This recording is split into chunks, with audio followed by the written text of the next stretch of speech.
Welcome to the Takeover, where we uncover the underbelly of business, the cutthroat nature. We tell you the truth of what it really means to build an empire. Now, keep in mind, strategic alliance as well as acquisition is our focus. And today, it's no different. I'm so excited to bring this guest to you. He brings 10,000 people to Atlanta a year in 1 week for a special cigar week, which is called Atlanta Cigar Week. He also owns a coffee shop in Dubai, and he owned a cigar lounge just right next to Sweet in Atlanta, Georgia. Help me in welcoming to the show, Henry Stokes. Thank you so much for joining us. How you doing, Joy? Thanks for having me. Of course. This is nice. I'm appreciative of this opportunity. So 10,000 people? Yeah. I have to start there because how do you create an event that brings out 10,000 people to Atlanta, Georgia every year from across the United States? Some people come from other countries just to attend Atlanta Cigar Week. You know what? It kind of all just happened by chance, really. So I got an email from this popular cigar magazine about an event that they were doing in New York in November. And I was just like, why wouldn't they do that in Atlanta? Atlanta's warmer, it's cool. You can't smoke anywhere in New York. So I thought to myself, well, maybe I'll just do a little bar crawl and just see what happens. And honestly, it was just all like kind of like happenstance. I called a friend of mine, Octavia Tolliver. We're partners on the Cigar Week, and I kind of like pitched the idea to her. Then I just reached out to a couple cigar lounges and asked them could I use their space. So I paid nobody any money, and I literally told them like, y'all pay me. I'm gonna bring the people, y'all pay me. I didn't have no people. I didn't have nothing. And literally I posted it on Instagram like 4 times, and it sold out.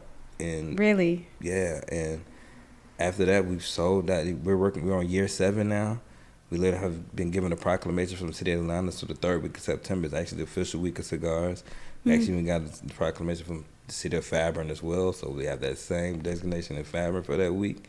And it's become the largest cigar festival in the world. And You know, you're kind of a pioneer in the industry. yeah, I would say People that. kind of look up to you. They're like, I mean, let's be clear. He's not just the cigar guy, okay? No. He's a businessman, but he has been come to know kind of as the cigar guy because you have a factory as well and you produce cigars yourself, right? Correct. Tell me about the factory. So the factory so when I wanted to get into cigar space, I just started reaching out to, of course, manufacturers all over, seeing, what would it take to be in the space, to have my own cigar line. And everyone was giving me this ridiculous minimums, these large amounts of cigars.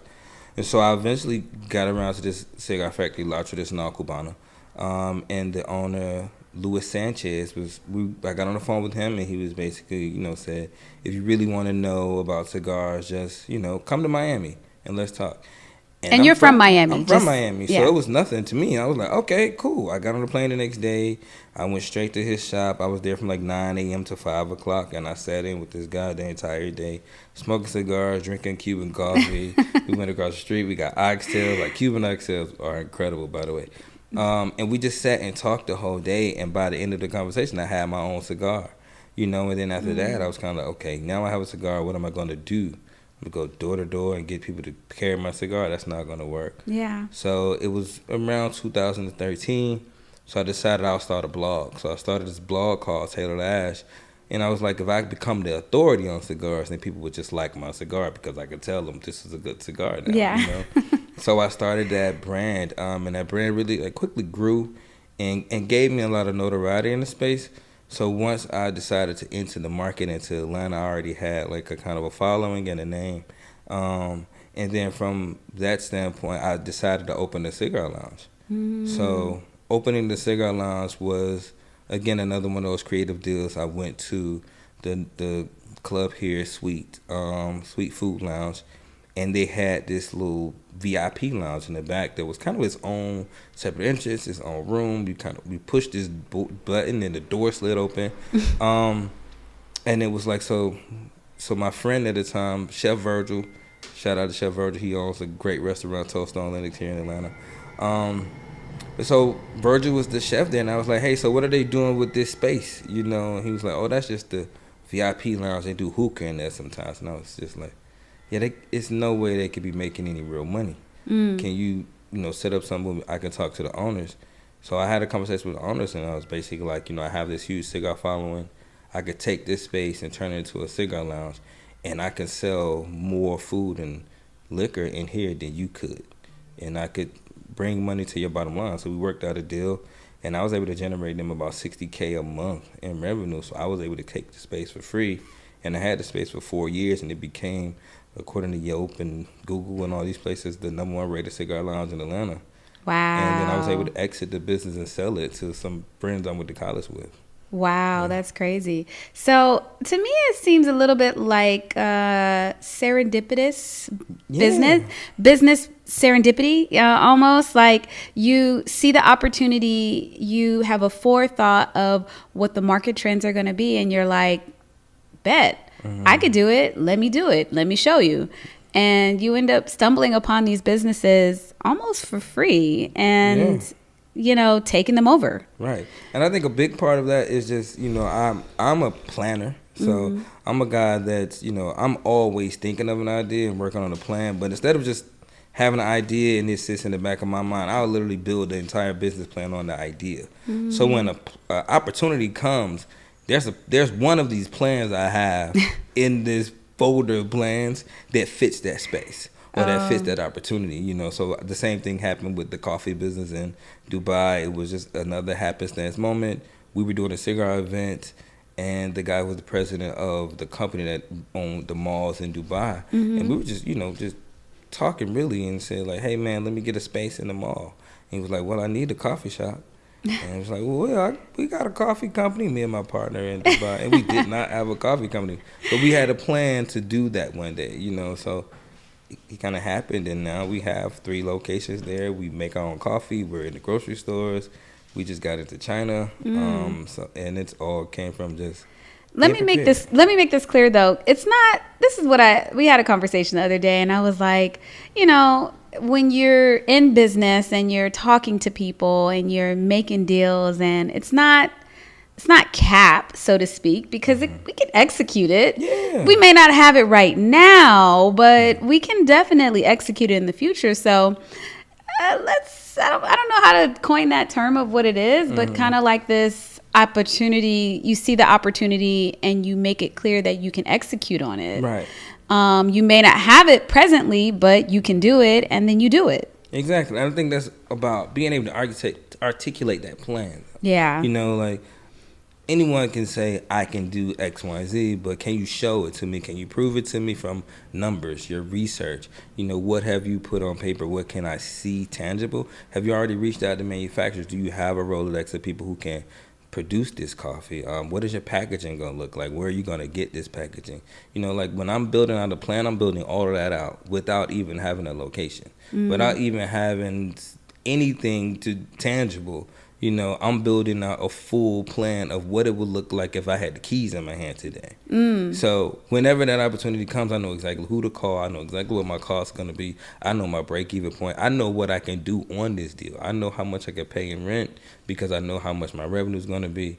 I know what my marketing strategy is. I know all those things before I even see the opportunity. Yeah. So although it can be serendipitous, there's a lot of preparation and goes into that.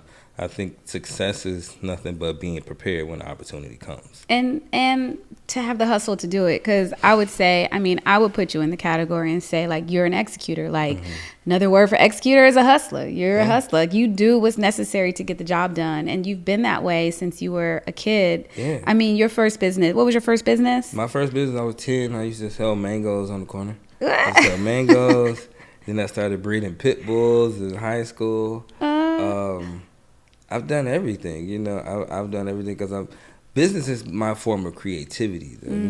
I believe I'm just a creative at heart, and so I'm always looking for a way to create, and I love creating business. I love it. I love seeing something in my mind that was some random idea, and now it's making me money. I love that. I love that more than anything. So I'm looking for a business angle at every single thing. So I think that's really what allows it to come to me easily because I'm always looking for it. Yeah. I'm always looking at everything and seeing how could that become a business? Yeah. So tell me, I'm going to kind of switch gears really quick. Okay. There's a moment in business where you experience great trials. I would love to hear about experience like that and how you kind of rose from the shadows or the ashes from it. No pun intended. Okay, no, I think one that I like to tell people, which was, one of the most significant ones in my life. So when I opened the cigar lounge again, I really didn't know about the space as much as far as my research. So I really I didn't truly know that the way the tobacco license worked. I thought that because there was a tobacco license in the building already, that my little corner inside the suite didn't need a tobacco license. So here I am 2 years in selling cigars every day, and then I get audited. And tobacco tax in Georgia is 23% on your invoice. So 23% on your invoice. So every cigar that I have bought over the last 2 years, now they're auditing me on 23% of what I kicked out. So now I get a bill back for $50,000. And I'm like, $50,000? $50,000 tax bill. And I'm just like, okay, what am I going to do? Like, if I pay this, I can't get any more inventory. So at this time, I was selling all of the high-end, all the name brand cigars, that whole thing. But now, again, I had this relationship with the factory before I really became a full partner with the factory. So, again, in my quest of research, I just started researching tobacco taxes everywhere. Once I knew what Georgia tobacco tax was, where's the cheap tobacco tax? And I found out that Florida has 0% tobacco tax. Yeah. So what I decided to do to save my business was to open a cigar company in Florida and start producing my own cigars. So my cigars would cost me about $2.60 at the time. So I was making them in Florida where I didn't have to pay any tobacco tax. And then I would, from my Florida business, I would sell those cigars to my cigar lounge here in Georgia for 50 cents a cigar. And then when I would produce my invoice would reflect that I bought 100 cigars at 50 cents a cigar. So now I'm paying 23% on that, on $50, $5 versus $2,000, $5,000, $10,000. Yeah. And then with the difference, what I structured it, I made the company I established in Florida the owner of the license of the name of my Georgia cigar lounge. So the difference, that $2.10 difference in the cigar sale, I would pay that back to the Florida company as a royalty for using the name, and then write that off on my taxes. Wow. So I used that moment that almost crushed my business to actually propel my business and save me so much money and increase my bottom line by about 40%. And you presently produce cigars for like Patron, Bacardi, a lot of the different brands like that, right? Yeah, so and that also came out of Atlanta Cigar Week. So moments where we would have a sponsor, and I would say, hey, you guys going to be our sponsor just for $5 more. I can make a cigar with your spirit in it, or I'll just do it for you, and then we'll get the brand excited about, man, they can make cigars with my logo and my spirit in it. Of course, we would love that. And so, of course, after that event, it becomes, they're traveling all over the world. They're doing events, and they want that same experience at their events. So then it just became a thing. So now, every day I'm getting an order from a brand. I actually just got off the phone with the reps from Douce today to do 1,000 cigars with their like $750 bottle, their most expensive variety of Douce. So that's been cool, It's funny because Lewis will call me sometimes. She's like, man, you literally have turned this cigar shop into a liquor store. Like, because there's like Patron, there's Hennessy, there's Doers. I mean, we're doing everybody. We've even like have taken an entire wine company. There's a wine company in Tennessee, in Gatlinburg, called Tennessee Wine Company. And they produce about 16 different wines. And we literally make a cigar for every single wine that they carry. Yes. Wow. So we have their entire line of wines just sitting in the warehouse. It's interesting, but there's always just opportunities out there if you're looking for them. Yeah, because who would have thought to make a cigar with a liquor? I mean, they do it, but who would have thought to then approach Bacardi, and use it as a promotional item? Because what it was, I started seeing like the rise of the infused cigars, and I would see people come into my lounge and say, "You got anything infused with honey, or anything infused with?" Or you got or people started just asking for, you got bourbon cigars. And So I started making them myself. And then once I started making them, and I would doing events with liquor brands, I would tell them, I could just make a cigar with your spirit in it, because I had already spent the time to experiment on it and see what it would take to do it. Thanks to Lewis, and he kind of like built the aging room just for this stuff. So we would just kind of like had a whole room in the factory just to produce spirit infused cigars, and it just really became a thing over the past 3 or 4 years. Yeah. Wow. Yeah. So it's been fun, and it's been the easiest business I've ever done in my life. 'Cause literally, I just send an email. I received the bottle. I'll have them send it to the factory. Yeah. I send an email. The factory sends it back to them, and I'm just at home watching YouTube. By the way, this man watches YouTube like it is nothing, like It's no college. other. He watches YouTube, I mean, for everything. It's like you say something to him, he's like, I'm going to YouTube and check it out. And I'm Listen, like, YouTube University is real, okay? Like I've learned crypto, I've learned trading, I've learned how to buy real estate. I've learned so much with YouTube. It's literally like the most exciting thing in the world. It's like, why waste time watching TV when I can learn something? I prefer YouTube.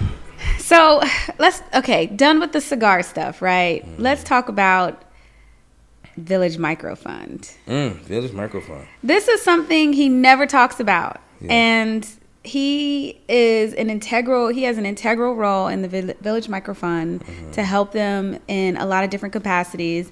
And you can explain what Village Microfund is and how you work with them and help them in some of the cool, unique projects you have coming up. So ones you can talk about. Okay. Yeah. So Village Microfund is a nonprofit organization that helps Black businesses grow and scale through education, resources, and financial support. So with the Village Microfund, the cool story is the founders of Village Microfund, Harry and Dante. I was kind of just like, a friend mentoring them on some stuff, and one day I was talking to them just about a strategy of alternative financing. Like, have y'all thought about like crypto? And, because I mean, the big thing with Black businesses is so difficult to get traditional funding. Yeah. We're the most underfunded businesses on the planet. So I was talking to them about crypto and thinking about just like platforms where you could lend via crypto and those sort of things. And so we were talking about it, and then they kind of just asked me, like, would you like to be our board president? And I was just kind of like, I don't really want to be on your board. I would rather work. If I'm going to work with you, I really want to roll my sleeves up and do the work. Yeah. So they like offered me a job as the capital access manager. And it was like my first time having a job since like a summer job. When you were like in high school or something like that. Miracle Strip Amusement Park. Like I worked in the games department. I was good at it, by the way. Which is to say, he's been at this entrepreneur stuff since he was like 19 years old. Yes, 19. So, and I'm 40. So yeah, I've been an entrepreneur for at 40. years. He really got his real job. My first real job. And I really had to write a resume. I didn't even have any. I was went online and found a resume template and had my friends help, my neighbor help me. I didn't know what to do. I didn't know how to do it. I had to interview. I was a little nervous, although I was I don't know, because I really took it serious, because I really believe in what they're doing. And it's been an incredible experience just being able to help some of those entrepreneurs. And since then, we've been developing a program to actually build incubators in South Africa. So I've literally just been in South Africa for the last month. I was there in December. I just came back in April. And really going to South Africa to help connect the diaspora to South Africa to be able to build that link between entrepreneurs here, Black entrepreneurs in America, and over into Black entrepreneurs on the continent. And we're starting with South Africa, but I literally just had a conversation yesterday with a great friend about taking this concept to Uganda. I've spoken to some important people in Kenya as well as Ghana. So it's exciting, it's really exciting. And I think the continent has just been calling me for years anyway. I'm so ready to go back.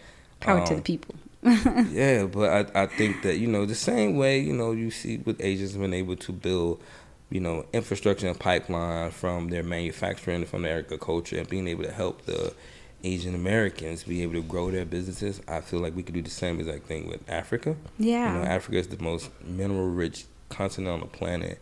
It has so much agriculture opportunity. It has so much opportunity for manufacturing. And you look at the workforce, there's 1.9 billion people on the continent of Africa, and the average age is 19 and a half. It's literally like you could literally build anything and have enough people to work there, and to be able to. And then there's government acts like in America, like the AGOA Act that was passed in 2000, that literally allows you to import goods from Africa into America duty free. And just stuff that we don't know about, you know, and as black people, we often don't know these things.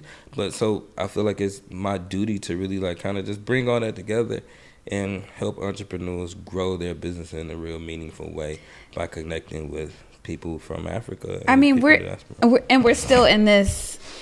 It's so crazy. I had a whole conversation about that I had come back from South Africa because I had gone and I met you guys up there. Yeah. I had a really great time in South Africa. But I talked to some people about a week ago I was like, yeah, I just got back from South Africa.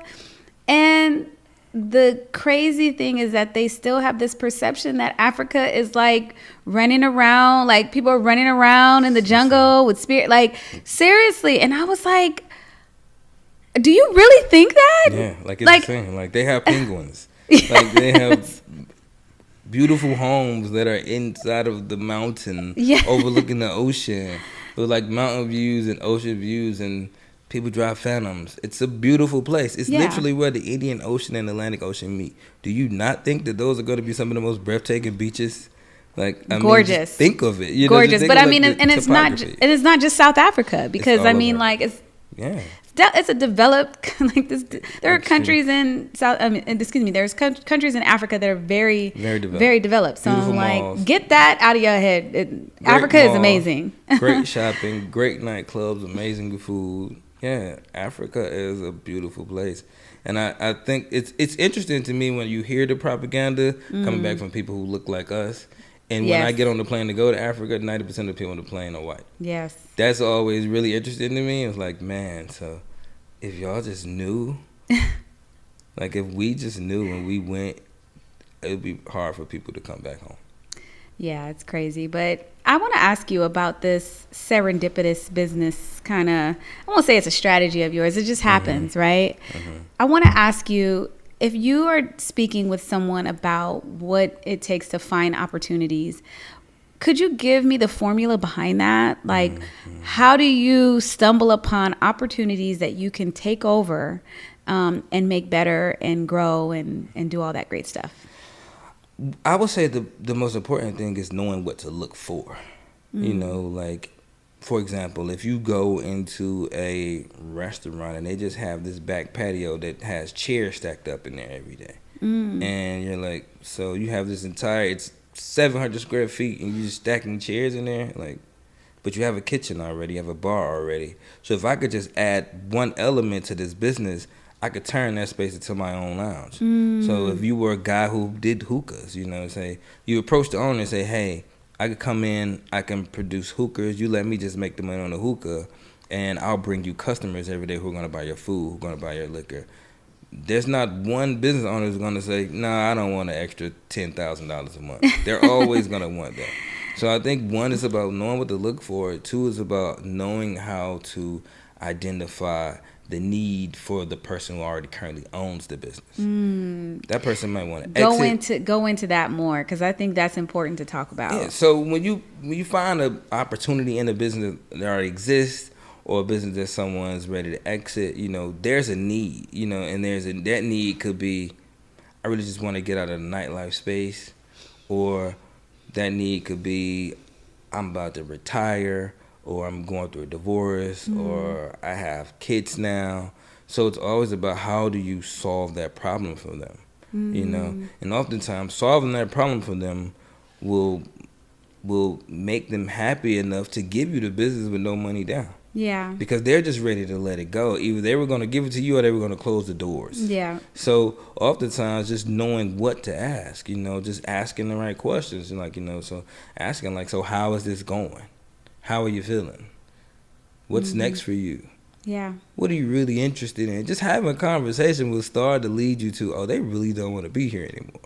You know, like I've really been thinking about moving to L.A. You want to move to L.A., huh? Okay. Are you telling my story? I mean,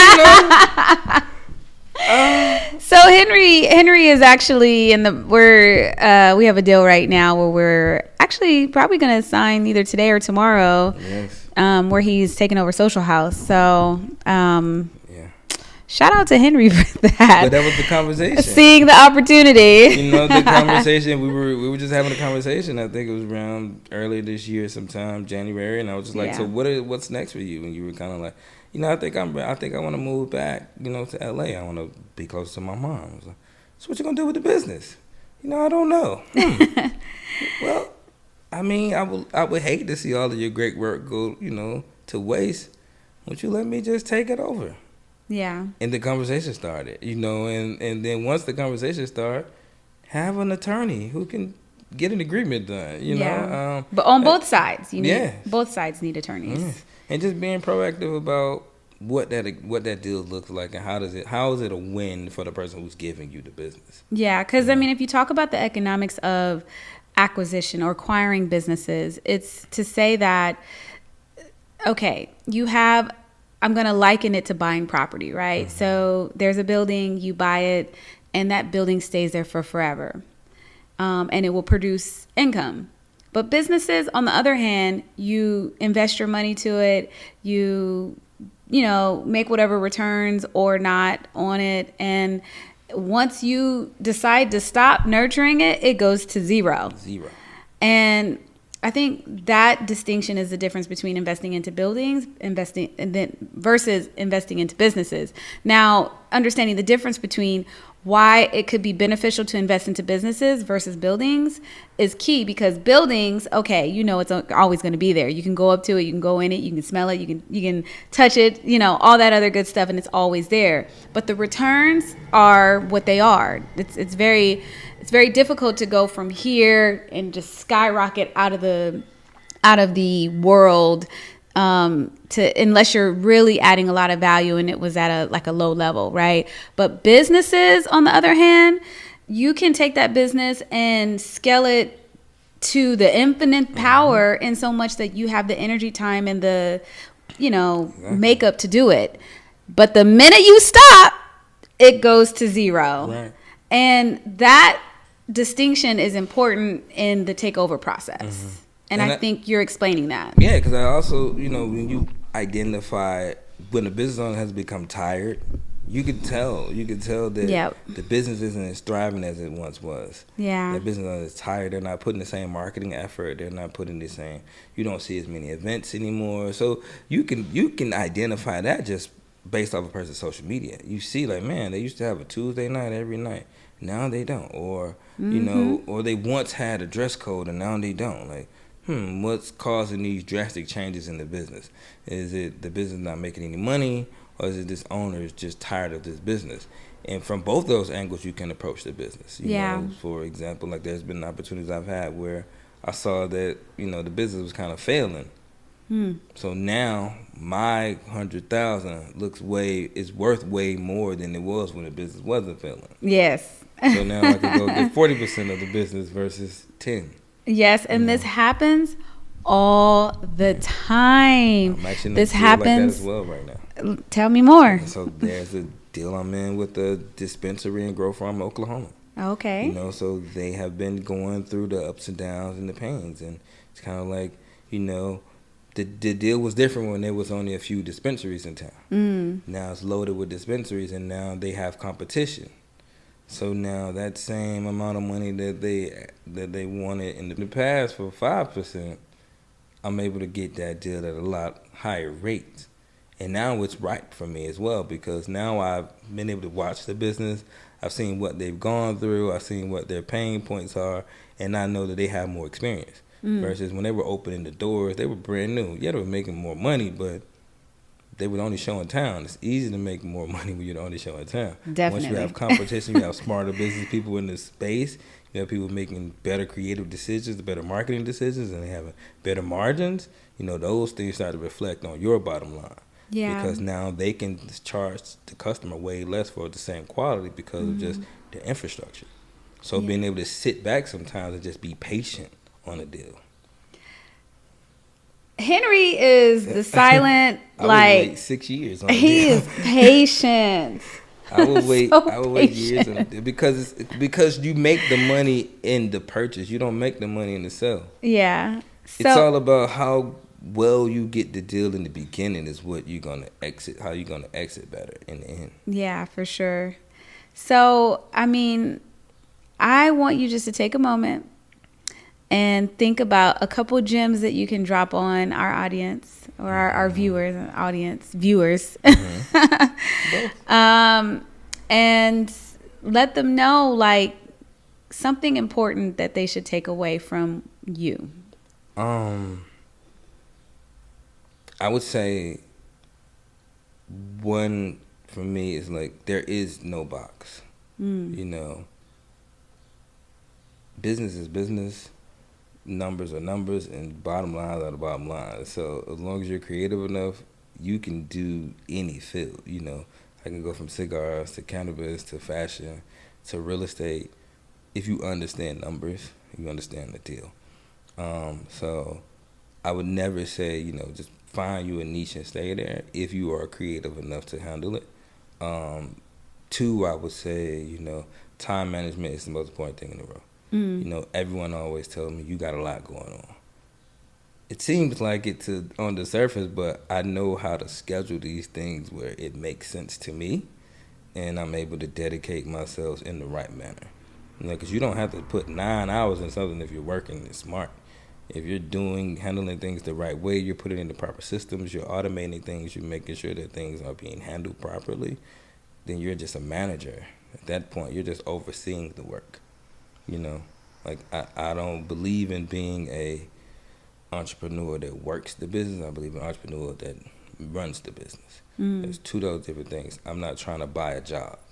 I'm trying to buy a business, you know, so the systems are in place and the employees are in place to make sure you don't have a job. I'm never getting behind the counter and making a drink, ever, unless I'm just having fun. But I'm never going to have to do it unless at that point it's time to close this business because now I have to work there and I can't expand anymore. I can't grow anymore. You know, so it's always about thinking about those things and thinking about your time. How do you manage your time will lead to how successful you're going to be. For sure. Yeah. Well, do you want to drop any of your handles so that we can find you? So yeah, my Instagram is just my name, Henry A. Stokes, and that's it really. I everything else I kind of just from Instagram. I post it everywhere. Yeah, just Henry A. Stokes on Instagram. AtlantaCigarWeek.com. You can get tickets. Our tickets are on sale now. I actually have something that I'm gonna release soon. I would just drop a little bit of that. So the reason I got into the cigar space was to develop a digital television network, and I just became the 49% owner of a digital television network for cigars, fashion, spirits. Nice. Yeah, called TCN Network. We'll be releasing it soon. I'm very, very proud of that. That's very, very exciting. And that was another one of these takeover deals where a person had a business, he needed help, and we were able to do a deal that made sense to me and allowed me to do one of those plans that I had sitting since 2013. I literally drew that plan up in 2013 with contacts, licensing companies, all of that. So now me rolling into this, I already have everything done. I literally already paid an attorney to do like content provider deals, all this stuff. So I already had templates of everything we would need. Wow. So when he called me about it, it was like, I have everything you need. So to get to that number that I was able to get to was easy because my value was there. Because I already did the work even before I had the platform. Wow. That's awesome. Yeah. So when is that launching?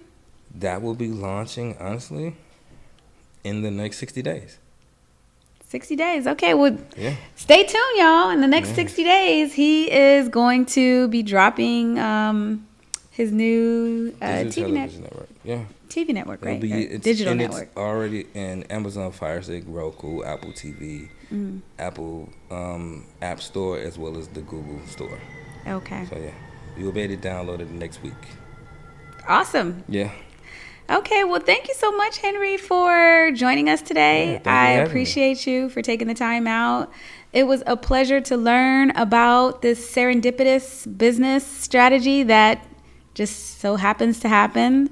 And thank you for dropping the gems, and we appreciate you. And of course, share this with 5 of your friends. Do you hear me? Yes. 5 of your friends. Your friend that loves cigars, your friend that loves business, whoever. Just share it with 5 of your friends and spread the joy of what we're doing here. No pun intended. Okay, well, thank you guys so much for checking us out. And until next time, this is The Takeover, and I'm Joy Christina.